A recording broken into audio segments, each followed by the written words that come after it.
Hi, it is the day of my autism assessment and I am feeling a little bit nervous now. I am excited to get my assessment done because obviously I've been waiting for over 2 years now, but I am starting to feel a bit nervous. The outfit I planned to wear, it is too hot for me to wear that, and the reason I planned it is because I just wanted to make sure I had it ready and it was something comfy, but it is a bit warm for that. I've got something else on, but I'm still comfy. I'm gonna try my hardest. I'm gonna leave early. I am having ADHD. A lot of my life I've been late for a lot of things and I don't want to do that. Even sometimes when I feel like I've left early, I've still managed to be late, but I am gonna make sure I leave early and try and get there a little bit early so I can get comfy. God, I don't know, settle in or whatever, just be there so I've got time to go to the toilet first and things like that. I'll keep you updated and let you know how it goes. Hi, I'm back and I've had my autism assessment. It's now 5 days later. Sorry, I was going to update straight after, but to be honest, I was completely drained. My assessment went well. I was in there for the full 4 hours. The woman who assessed me I'm almost certain she said she's a mental health nurse and she also specialises in, I think she said she specialises in neurodiversity. She was lovely. She was really down to earth and she made me feel comfortable. The whole assessment was so informal and it was just like having a chat about things, but I felt really at ease around her. She noticed a lot of things that I didn't notice. Because she would bring up things like about certain hand movements I was doing or different things, and she would ask me, how long have you been doing that for? And she would ask questions that got so much deeper to find out about certain traits and things like that. There was just so many things that I didn't notice that she noticed, and that was really interesting. Even though at first she said we probably won't be here for the full 4 hours, we ended up talking about lots of different things, so it ended up being the full 4 hours, which was fine with me because I knew that it might take that long anyway. She was just really considerate. She asked me about the room, if it felt comfortable enough, and to make sure that I was okay. She gave me breaks. She asked me if I wanted to go for a break, if I wanted a drink or anything to eat, or if I needed to go to the toilet and things like that. We did have a couple of breaks and it went really well. I'm actually finding out later on tonight. I've got a phone call at 4 p.m.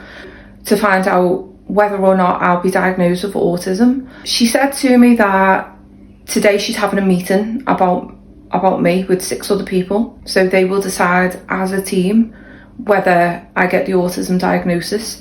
It's hard to say whether I could gauge whether she was going to diagnose with autism, but she did mention a few times that she definitely had enough information.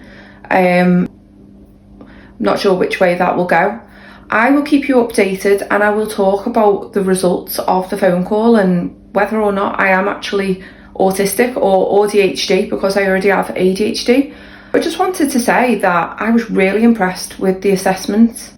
It was an NHS assessment. I waited over 2 years for it, but it went so much better than I thought. It was so much less clinical than I thought, and I felt really comfortable to be open, and she was just really nice and she put my mind at ease, and it just went really well. She asked me questions about childhood, about how I relate to other people in friendships and relationships and family. She asked things like how I felt about school, and it was just like having a really deep conversation with someone about what you've experienced in life. And it almost felt, it wasn't like counselling, but it almost felt a bit like kind of along those lines, even though obviously she wasn't counselling me.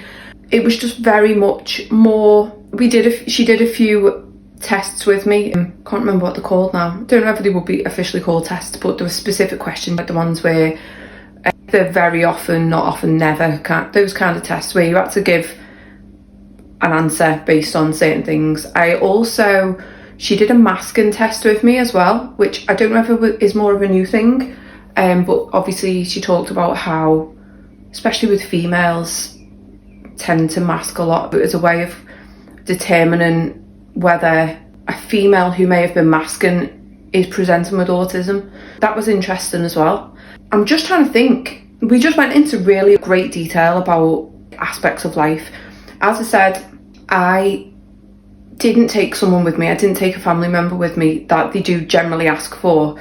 They were okay with that. I explained my reasons why I couldn't do that.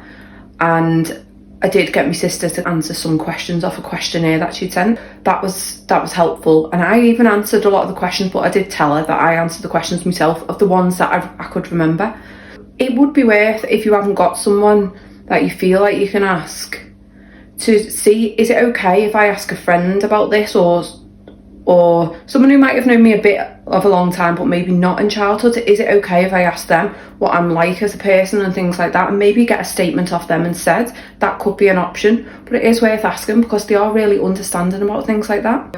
That was just a quick update, but I will give you a more detailed update when I have my results. Thank you for watching, and if you're like me, neurodivergent, then please like and subscribe and follow for more videos. Thank you, bye.